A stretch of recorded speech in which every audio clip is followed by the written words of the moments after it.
반갑습니다. 오늘은 시하늘과 새 땅, 과연 어떤 곳일까? 라는 주제를 가지고 강의를 진행하겠습니다. 우리가 살고 있는 이 우주 구성의 삼재 세 가지 제목은 하늘과 땅과 사람입니다. 우리나라에서 가장 오래되었다는 천부경 80환자 중 맨 첫 구절에 나오는 내용을 보면 아래와 같습니다. 일시무시일 석삼급 무진본 천일일 지일이 인일삼. 하나가 시작되었다. 그러나 이 없을 무자로도 되지만 아닐 무자로도 해석이 됩니다. 하나가 시작된 것이 아니다. 그것은 원래 있던 하나가 변형되어서 생긴 것이라는 그런 의미를 가지고 있습니다. 어떻게 변형이 되느냐면은 석삼극, 삼극으로 쪼개졌다. 쪼개졌지만 무진본, 근본은 없어지지 않았다라는 의미가 되는 것이며, 그 쪼개진 삼극은 무엇이냐? 즉 하나는 하늘이요, 둘은 땅이요, 셋은 사람이다. 이런 의미가 되는 것입니다. 여기서 근본은 바로 삼위일체 하나님을 가리키는 것입니다.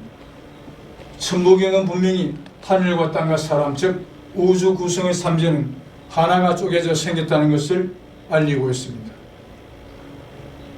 천부경 말고도 우리나라 정감록 중 백미에 해당되는 예언서인 조선전 명종대 예언가인 개감 남사고 성생의 유작인 개감 유록의 도부 신인편에 등장하는 천붕지탁 소사랍이라고 기록되어 그것이 하늘이 무너져도 솟아날 구멍이 있다는 전래 속담을 한자로 표현한 것이며, 이 글귀는 하늘나라가 무너졌지만 소사 땅에서 재설립이 된다로 풀이가 되는 것입니다. 천붕지탁 소사랍 한자를 보겠습니다. 하늘천 무너질 붕, 따지자 터질 탁자, 즉 하늘이 무너지고 땅이 터졌다. 그것은 하늘나라 망했지만은 힐소자 모래사자 소사라는 땅에서 재설립이 된다 라고 해석이 되는 것입니다. 이 글귀의 내용 역시 서두에 인용된 천부경과 동일한 것을 알려주고 있습니다. 그러나 성경에는 이런 내용이 아예 등장하지 않습니다. 오히려 전지전능하신 하나님이라고 되어 하나님께는 그 어떤 불리한 일도 일어났다고 기록이 될 수 없는 환경만 제공되어 있습니다. 전지 모든 것을 알고 전능 모든 것을 할 수 있는 능력이 있다. 그런 분한테 어떤 불리한 일도 생길 수 없는 것은 당연하지 않겠습니까? 그러나 우리나라 고대 경전인 천부경은 삼위일체 하나님이 쪼개져서 지금 이 죽음이 지배하고 있는 우주가 생겨났다는 것을 알리고 있는 것입니다.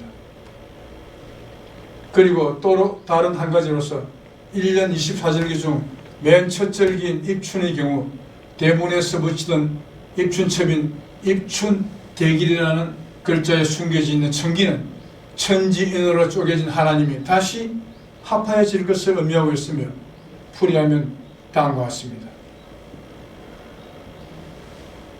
입춘대길에서 핵심 글자는 범춘자이며, 이 글자를 쪼개면 즉 파자하면 석삼자, 사람인자, 날일자로 분해되는데, 이렇게 분해된 그대로 다시 재조립하면 립삼인일 대길, 즉 삼인이 서는 날 크게 길하다 라고 되어 숨겨진 천기가 비로소 그 모습을 드러내게 되는 것입니다. 이 말씀에는 반대적인 의미도 숨겨져 있습니다. 삼인이 합하여지지 않았기 때문에, 다시 서지 않았기 때문에 대길한 세상이 오지 못했다는 그런 반대적인 의미도 숨겨져 있는 것입니다. 매년 다가오는 입춘절기이지만 크게 길한 데는 한 번도 없었고, 오히려 많은 사람들이 굶어 죽는 춘궁기, 즉 보릿고개만 있었을 뿐입니다. 그런데도 조상님들이 입춘첩을 꾸준히 대문에 써붙이는 손길에는 삼위일체 하나님 다시 완성되시어 사람이 죽지 않는 영생의 대기란 크게 길한 세상을 만들어 주시길 염원하는 마음이 담겨져 있었던 게 아니겠습니까? 그래서 성경은 새하늘 새 땅 그리고 새 사람을 언급하여 그런 대결한 세상이 언젠가는 찾아올 것을 알리고 있는 게 아니겠습니까? 그러므로 우리가 살고 있는 이 우주를 구성하는 현재의 하늘과 땅과 그리고 사람은 당연히 옛것에 해당된다고 보는 게 마땅할 것입니다. 아래 전제하는 관련 내용을 성경 내용을 읽어보겠습니다. 새 하늘과 새 땅이 등장합니다. 이사야서 65장 17절입니다. 보라, 내가 새 하늘과 새 땅을 창조하나니 이전 것은 기억되거나 마음에 생각나지 않을 것이다. 저 새 하늘과 새 땅이 나왔으니 옛 하늘과 옛 땅은 없어지는 것은 너무나 당연하겠죠. 베드로후서 역시 새 하늘과 새 땅을 거명을 하고 있습니다. 그리고 요한계시록 21장 1절입니다. 또 내가 새 하늘과 새 땅을 보니 처음 하늘과 처음 땅은 없어졌고 바다도 다시 있지 않더라. 지금 우리가 살고 있는 이 천지인 하늘과 땅과 사람 모두가 새 것으로 바뀌게 될 것을 암시하고 있는 것입니다. 그리고 계시록 21장 4절 모든 눈물을 그 눈에서 씻기시며 다시 사망이 없고 애통이나 고가는 것이나 아픈 것이 다시 있지 아니하리니 처음 것들이 다 지나갔습니다. 사망이 없고 지금 우리 인간 세계는 불가에서 말하기로는 생로병사의 윤회가 끊임없이 돌아가고 있는 죽음이 지배하는 세상, 즉 고통이 지배하는 세상이라고 그렇게 부르고 있습니다. 그런 윤회의 사슬이 끊어지고 사망이 없어졌으니 울 필요가 있겠습니까? 고갈 필요가 있겠습니까? 그리고 아픈 건 역시 있을 이유가 없을 것입니다. 그리고 새 사람이 등장합니다. 에베소서 4장 24절입니다. 하나님을 따라 의와 진리의 거룩함으로 지으심을 받은 새 사람을 입어라. 골로새서 3장 10절 역시 새 사람이라는 단어가 나오고 있습니다. 옛사람, 새 하늘과 새 땅 새 사람이 나왔으니 옛사람 역시 존재할 이유가 없겠죠. 분명히 처음 하늘과 처음 땅은 없어졌고 라는 표현이 나옵니다. 그리고 새 하늘과 새 땅이라는 표현도 나옵니다. 즉 옛 하늘과 옛 땅은 없어졌고 새 것으로 교체되었다는 의미가 됩니다. 그러면 여기서 옛 것과 새 것은 어떤 차이가 있는지 보겠습니다. 계시록 21장 4절에는 다시 사망이 없고 라는 표현이 있는 것을 보아 새 하늘과 새 땅은 죽음이 없어진 새로운 세상을 의미함이 틀림없으며 지금 우리가 살고 있는 현 세상, 즉 죽음이 지배하고 있는 옛 세상은 이미 없어지고 천국이 이루어진 영생의 세상이 되었음을 알리는 것임을 알아야 할 것입니다. 그러므로 살고 있던 세상이 없어졌으니 말세가 되었음을 의미하는 게 아니겠습니까? 아래 전제되는 내용을 읽어보도록 하겠습니다. 고린도전서 15장 26절입니다. 이 구절은 지나간 강의에서도 여러 번 예를 인용을 하였던 적이 있습니다. 맨 나중에 멸망받을 운수는 사망이니라. 성경에는 분명히 이렇게 죽음이 없어지는 시기를 특정을 해놨습니다. 그 시기를 맨 나중이라고 했습니다. 현 시점에서 5분 뒤도 5년 뒤도 5천년 뒤도 나중이 되지만 맨 나중이라면 미래로 넘길 수 있는 시간이 전혀 없는 마지막 지점, 즉 말세를 의미하는 것입니다. 즉 말세가 되어야 죽음이 사망이 없어진다는 것입니다. 그러나 그 어떤 종교단체에서도 이 죽음이 없어진다는 맨 나중에 언제쯤 우리 인간 세상에 찾아올 것인지 그것을 설명을 할 수 있는 종교단체는 없는 것으로 알고 있습니다. 그리고 고린도전서 15장 54절은 이 썩을 것이 썩지 아니함을 입고 이 죽을 것이 죽지 아니함을 입을 때에는 사망이 이기면 상침받으리라고 한 말씀이 기록된 말씀이 응하리라. 여기서도 이김이 사망을 삼켜버린다고 했습니다. 그러면 적어도 종교단체라면 죽음이 없어지는 맨 나중에 언제쯤 우리 인간 세상에 찾아올 것인지, 또한 사망을 삼켜버리는 이 이김은 어떤 존재이며 언제 어느 나라에서 출현하실 것인지 그 정도는 알려주어야 될 책무가 반드시 있다고 봐야 되지 않겠습니까? 사람들이 종교단체를 찾는 궁극적인 목적은 바로 죽음을 해결받기 위함일 것입니다. 요한복음 5장 39절에는 사람이 성경을 공부하는 목적이 영생이라고 분명히 기록이 되어 있습니다. 영생이라는 것은 한 번 태어난 생명체가 죽지 않고 영원 무궁토록 사는 것을 말하는 것입니다. 그러나 한간의 종교단체에서는 살았을 때 무엇을 열심히 믿으면 죽어서 구원받고 천국에 들어갈 것이다, 들어간다, 그러한 주장을 한다고 합니다. 그것이 얼마나 비성경적인가는 방금 소개드린 이 성경 구절이 심판을 하고 있습니다. 그래서 계시록 9장 6절에는 그날에는 사람들이 죽기를 원하여도 얻지를 못하고 죽고 싶으나 죽음이 저희를 피하리로다. 죽음이 없어진 상태의 세상을 이렇게 에둘러서 표현을 하고 있는 것입니다. 그런데 기존 종교단체에서는 아직까지도 무엇을 열심히 믿으면 죽어서 천국에 들어간다는 그런 너무나 비성경적인 주장을 한다고 하니 정말로 안타까울 뿐입니다. 여기서 맨 나중도 도래될 새 세상을 의미하는 것이요, 썩지 않고 죽지 않는 세상 역시 동일한 세상의 상징이며, 죽음을 얻지 못하고 죽기를 원하는 자를 오히려 죽음이 피하는 세상 또한 그의 다름 아님을 쉽게 짐작할 수 있습니다. 새하늘과 새 땅에는 응당 새 사람이 살게 되어 있습니다. 다시 말하자면 구천지인이 신천지인으로 교체되는 것입니다. 이른바 새 세상에서 살 수 있는 사람들은 성경 요한복음 3장 5절에 기록이 되어 있는 성령으로 거듭난 자일 수밖에 없을 것입니다. 즉 이사야서 7장에 나오는 악을 버리고 선을 택한 처녀가 낳은 임마누엘이라는 아들, 그리고 야곱 중에서 재관을 떠난 자이며 이사야서 59장에 기록이 되어 있습니다. 그리고 성령으로 거듭난 자이자 하나님을 부활한 존재가 되었으니 천국에 들어갈 자격자로서 구원받은 자가 바로 성령으로 거듭난 자가 되는 것입니다. 그래서 구원은 구세주께서 해주시는 것입니다. 그런데 구원은 구세주께서 해주시는 것입니다.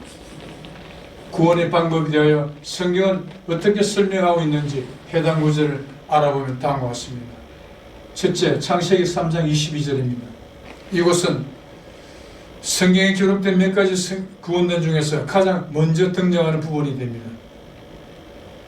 아담과 해와가 에덴 동산에서 선악과를 따먹고 죽게 되었습니다. 죽는 몸으로 바뀌었습니다. 그러나 선악과를 따먹고 죽게 되었지만 선악과를 따먹었던 그 손을 들어서 따먹으면 영생하게 된다는 과일이 있었으니 그 과일의 이름을 생명나무 실과 즉 생명과일이라고 했습니다. 그러면 여러분들이 다니시는 종교단체에서는 먹으면 영생하게 된다는 생명과일이 어디에 존재하며 어떻게 먹을 수 있으며 그것을 어떻게 따야 되는지 그것에 대해서 한 번이라도 자세하게 설명을 하는 것을 들어본 적이 있습니까?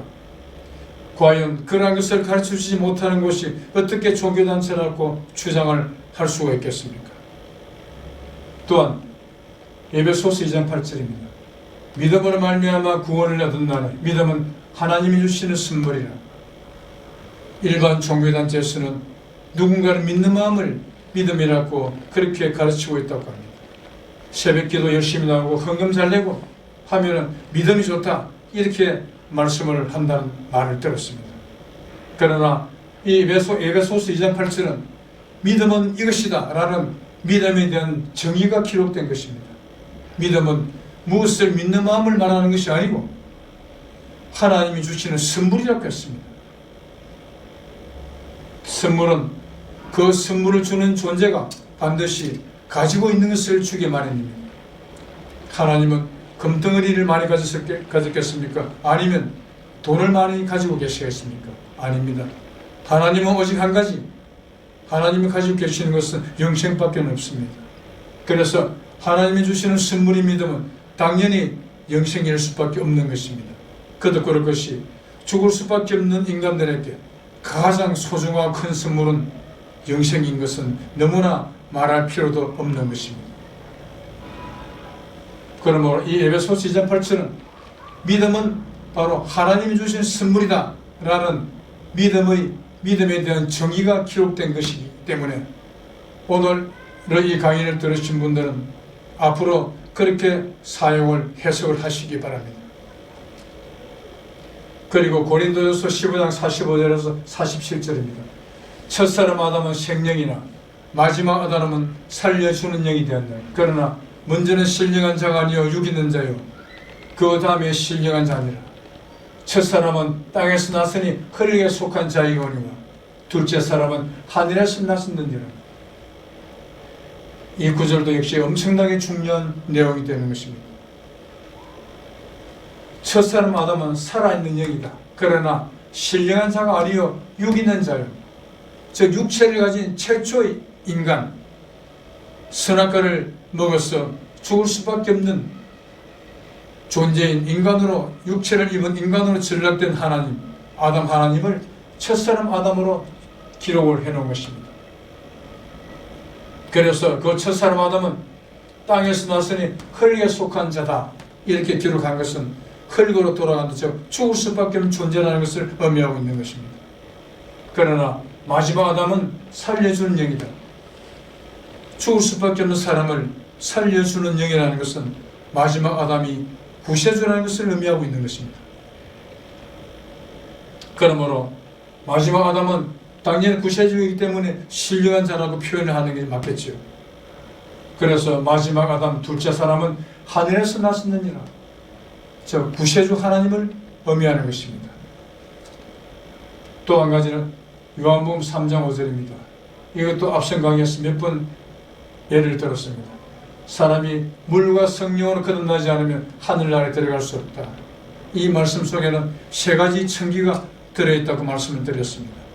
그 하나는 사람이 원래 하나님이었었다 하는 것이고, 그리고 또 하나는 사람은 절대 천국에 들어갈 수 없다.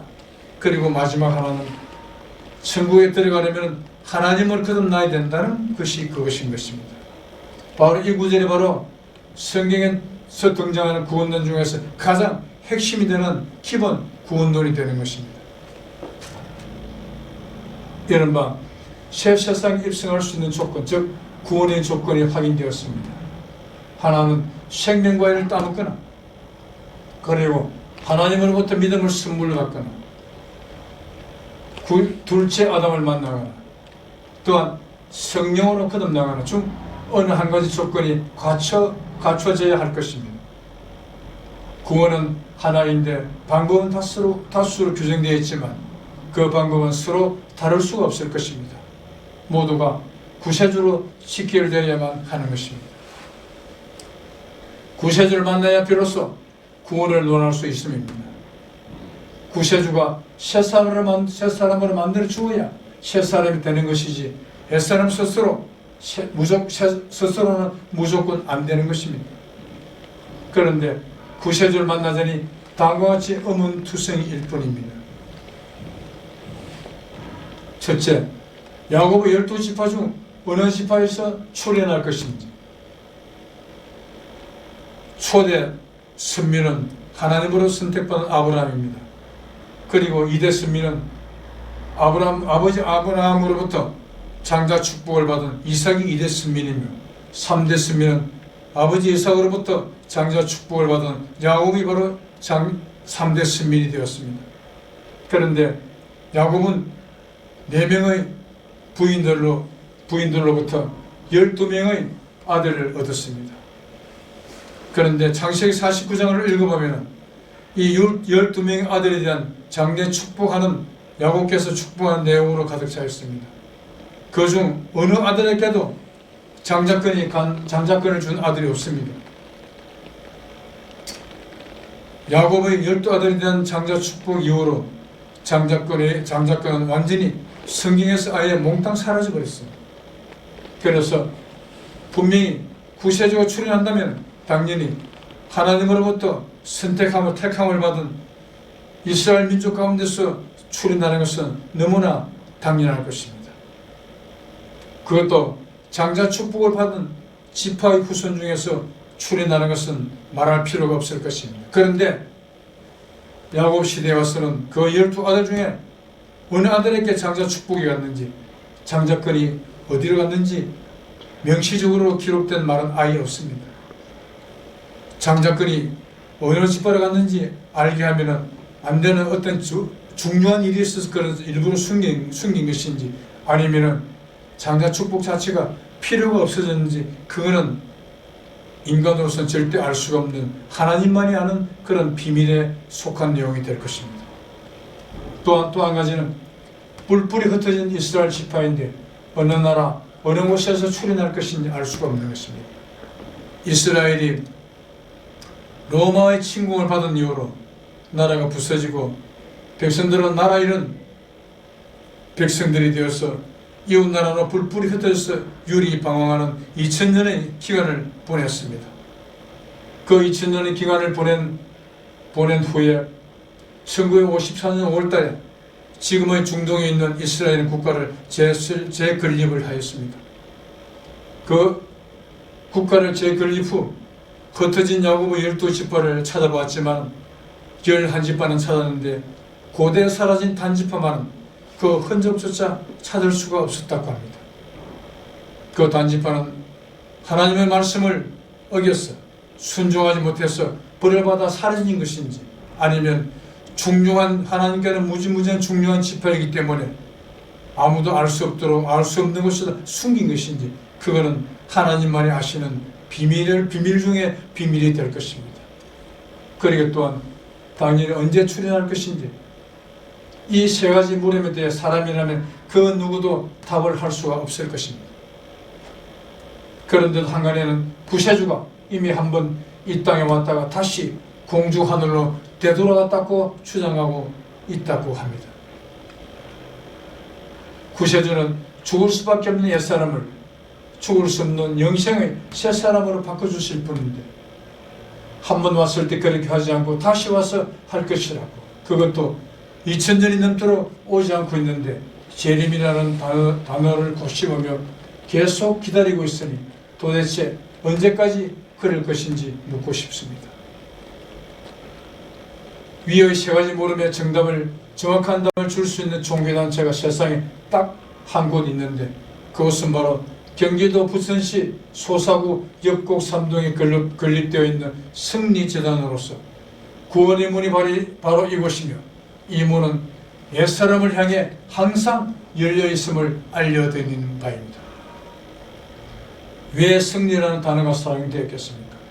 자신을 이긴 자, 즉 최초의 순교자가 임재하시는 것이요, 이사야서 41장 기록된 동방의인이 서 계시는 곳이기 때문입니다. 이 동방의인 이사야서 41장에서는 동방의인 앞으로 열국의 왕들, 즉 온 세계 왕들이 다 와서 굴복을 한다고 했습니다. 그러면 동방의인은 분명히 왕중왕을 의미하는 것입니다. 성경에서 왕중왕은 구세주를 상징하는 또 다른 단어인 것입니다. 결론적으로 말씀드려 새하늘과 새 땅은 지상 천국을 일컬으며 하나님께서 영원토록 쉬시게 되는 안식일이요 말세가 그곳이며, 또한 참구세주가 계시는 승리재단이 그곳으로 들어갈 수 있는 좁은 문이 되는 것입니다.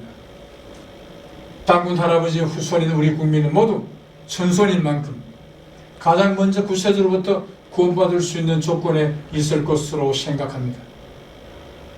모두 승리재단에 계시는 참구세주이신 동방의인을 찾아오시어 구원을 얻고 영생의 큰 영광이 함께 하시길 간절히 기원드리면서 오늘의 강의를 여기서 마치도록 하겠습니다. 끝까지 시청해 주셔서 정말 감사합니다.